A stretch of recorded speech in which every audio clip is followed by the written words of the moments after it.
ọdún ló dé tọ́lọ́dún ṣọdún o òkú ọdún wàá ṣọ̀pọ̀ ẹ̀ o.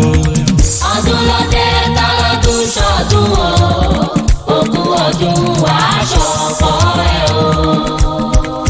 MC Blessing àmọ́dé o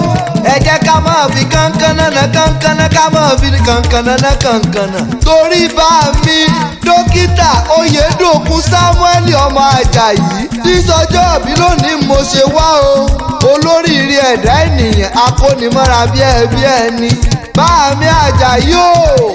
òkú ọdún oṣù kó àṣeyẹ àṣeyísàmọ́dún orí ajẹ́ kó o ṣe tẹ̀mí gbogbo ọjọ́ kejìlá nínú oṣù kejìlá ọdún ìlà àyájọ́ ọjọ́ òbí rẹ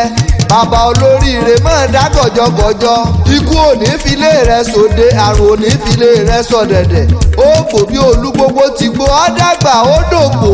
ó fọwọ́ páwú ó fèrèjì jobi ìkankan nú àwọn ọmọ rẹ o sì ní kú mọ́ ọ lójú lágbára lọ́wọ́ bàbá òkè. àmì o àmì àṣẹ Èdùmàrè Apataewi lèmi ń jẹ́ kánkánná tó kó orin ewì túbàrà tuntun yọ bá mi dòkú Àjàyí máa wọlé máa rọra aláyé ire olóríire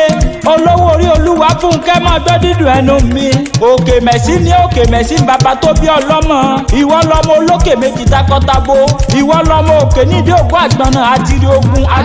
àtìrí ìjà ìwọ lọmọ ọlọ́jà òkè ìwọ lọmọ afaganja bí èṣù ọ̀dàrà ìwọ lọmọ bábùmí ọ̀rá ládàá kúrú tìbọntìbọn ìwọ lọmọ ládùn wò gẹ́gẹ́ lásán tó bá jẹ́ tajọlé bàbá tó bí ọlọ́mọ ìwọ lọmọ orogún sèrè mórí ọ̀la